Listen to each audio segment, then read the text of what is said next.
Can ഫെസ്റ്റിവലിൽ ഇന്ത്യയ്ക്ക് അഭിമാനമായി മാറിയ ചിത്രമായിരുന്നു all we imagine us light. പ്രത്യേകിച്ച് കേരളത്തിന് പൊൻതൂവലായി 2 നായികമാരും മലയാളക്കരയുടെ സ്വന്തമെന്നതും പ്രത്യേകതയാണ്.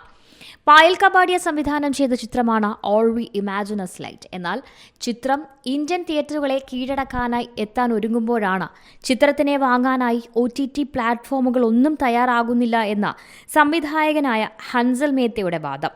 സ്വതന്ത്രമായി സിനിമകൾ നിർമ്മിക്കുന്നവർക്കുള്ള തിരിച്ചടിയായാണ് ഇത്തരം ചിത്രങ്ങൾക്ക് OTT ലഭിക്കാത്തതെന്നാണ് ഹൻസൽ മേത്ത പറയുന്നത്. നമ്മുടെ രാജ്യം ഇതുപോലുള്ള സിനിമകളുടെ വെളിച്ചത്തെ സ്വീകരിക്കുന്നതല്ലെന്നും സംവിധായകൻ പറയുന്നു. കാൻ ചലച്ചിത്രമേളയിൽ ഗ്രാൻഡ് പി പുരസ്കാരം നേടിയ ചിത്രമാണ് all we imagine us light.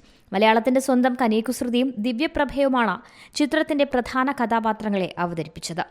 പ്രഭയായി നനച്ചതെല്ലാം എന്നാണ് മലയാളത്തിൽ റിലീസ് ചെയ്യുമ്പോഴുള്ള ചിത്രത്തിന്റെ പേര്. Entertainment desk, C Malayalam news.